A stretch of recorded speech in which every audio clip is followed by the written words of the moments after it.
Hi, Bad Gamer here, and welcome back to another weekly video game news video. Yay! Alright, first thing I want to talk about, Assassin's Creed Shadows. The first thing I want to say is that I won't talk about Assassin's Creed Shadows. If you want to watch anything about Assassin's Creed Shadows, go and check out, there's like 1,000 videos on it. Right now, people talking about it, blah, blah, blah. I already made a video about it like a few months ago. You can check it right here. I'm going to link it. Why I won't be buying Assassin's Creed Shadows. And I'm sticking to my word. I won't be buying Assassin's Creed Shadows. Moving on. Bloober Team, the people that made Silent Hill 2 remake, incredible remake, oh my god. They're working on a new game. Well, they're working on a new label. The game studio is called Broken Mirror Games, and the new game is called I Hate This Place. So as you can see in the gameplay right now is that it has an incredible aesthetic. It's like this 80s horror type thing, but it has like this camera of like Diablo 3. Super interesting, super cool. I love to see Blooper Team actually create their own IPs and create their own thing, because so far they actually, you know, they did stuff, but then they did the Silent Hill 2 remake, which is also incredible. But I want to see what they're, you know, what they have in stock and in store other than that. The gameplay looks engaging. The protagonist moves cool. Like, I like the animations. There's some monsters, maybe some riddles to solve. It looks like an open world type thing, so I'm not exactly sure if it really is one. But it says that it's an isometric survival horror experience based on a comic series that has the exact same name. Let me quote what they're saying. Outmatched and hunted in a hostile world, players must think fast, manipulating their surroundings to even the odds against formidable foes, engaging intense gunfights and melee combat that rewards ingenuity over brute force. This is what they said in the press reveal. Super interesting. I want to check it out. I want to hear more of the game. I want to see more of the game, maybe like a longer gameplay video type thing, you know, where they explain more about the world. And yeah, I'm down. So far, looks super cool. Next up, deliver at all costs. Oh my god, this looks so cool. When I saw the trailer, I was like, oh my god, GTA 2 in the 80s meets, you know, delivery driver. It also gave me like the feeling of like, you guys know the Simpsons taxi game? I forgot how it's called, but it's so cool. When I looked to the top right, actually, it says Konami, and I was like, Konami? I didn't know that they had a studio working on a game like this, and in the trailer it looked like so much fun. The PlayStation Store's description says the following: plow through the city across highly destructible environments, wreaking havoc in a wide variety of vehicles. Take on bizarre deliveries and missions, each with its own unique playstyle and mechanic, from delivering a giant flailing marlin to the disposal of a big bomb teetering on the edge of explosion. Always expect the unexpected. Bro, this looks so cool. I don't know. I want to know what you guys think in the comments. Will you play this type of game? Well, apparently it's super cheap. I checked the PlayStation Store and it's like $20 or something, so it's not that crazy. It's probably going to be short as well. But like, in terms of gameplay mechanics, bro, this is exactly what I want to play on this channel.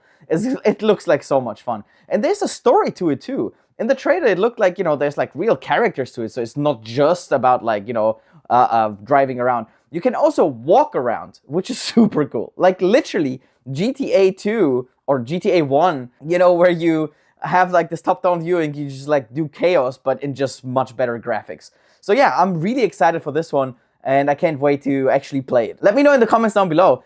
Will you play that thing? Do you want me to play that thing? Because I will definitely play it, actually. Moving on. This is going to be the last thing I'm going to talk about today. Like I said, this week has been a little bit low, and I won't talk about the major topic, which is Assassin's Creed. But I will talk something that happened after I filmed last week's news video. Guys, Silent Hill F. I think that's how they call it, or like the new Silent Hill, okay?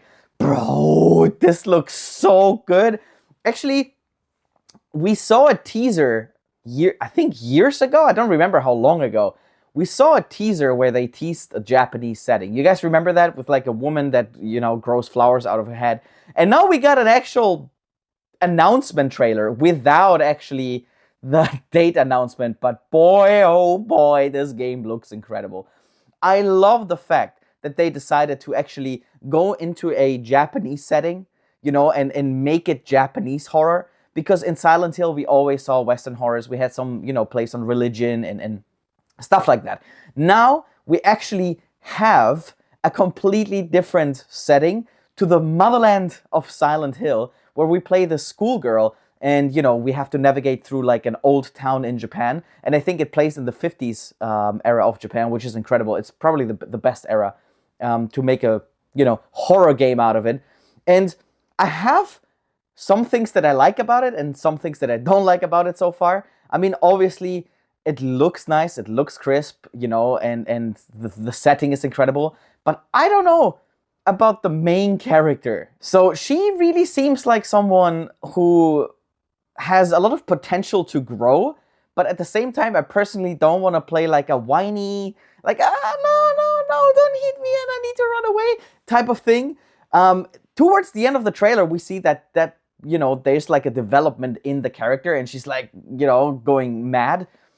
Nonetheless, that's my fear. I don't know about the protagonist, but it's at the same time, it's also kind of cool that you play the schoolgirl, in this like chaotic world that they presented us in the trailer. I don't know. I want to hear your opinions, man. Let me know in the comments if you're excited. Let me know in the comments if you actually think that's a cool entry, or did you want to see, something else? Did you expect something else? I know many people, RIP PT, that would have been crazy. But as long as Kojima works on his own horror game, I'm fine. Just give me like Silent Hill, man, in its own way. And I can't wait to play it. Like I said before, unfortunately, we don't have a date yet. But I don't know. The game looks pretty polished to me. I doubt it's going to be this year. I hope it's going to be this year. But I also don't hope it's going to be this year, because there's too many games this year, bro. Oh my god. Last thing, currently playing. Guys, I'm playing a lot of Monster Hunter Wilds, and I don't know if you watched my, first hands-on. It was not really a first hands-on because I played the demo, but I have a video where I played it for the first time, technically, and I don't know, you can see that I did not 100% dig the game, okay? I did not 100% think that was the greatest thing that ever happened on gaming consoles. Nonetheless, I have like 30 plus hours in right now, and I enjoyed a lot. I thought that the story actually is much in the way. And it was, I was like, what? Why am I playing a story? I don't care. I want to see like cutscenes with monsters, and that they do things with their weapons that I can't do. You know what I mean? That they spin them around. And I was like, whoa, what is going on? But I don't need a story, actually. And like I said before, like the story made the game super linear, so that the way that the map opened up and the open world opened up was actually way later. So you have to finish the main story, credits, boom, come in, and then, And I don't know if that's normal with Monster Hunter, because I played Monster Hunter Worlds, but I don't remember. I was not like, playing it the entire time, and I was not very hooked on it. Nonetheless, I had fun playing it. But regardless of the things that I just complained about, I still really enjoy the gameplay. And I want to go get that monster, go get that badass looking great sword and long sword, and, super cool. I feel like the previous game was more difficult nonetheless. I feel like the previous game had more like a Souls-like feel. Like I was afraid of monsters. I'm not scared of monsters in this game. At least not so far. But I don't think that, a game should have like 30 plus hours to actually open up to be challenging. I don't know. That's my opinion. If you're playing it, let me know in the comments what you think. Like the video. If you want to see more videos like this, share, like, subscribe, the whole thing. It would mean the world to me. And I'll see you guys on the next one. Bad Gamer out.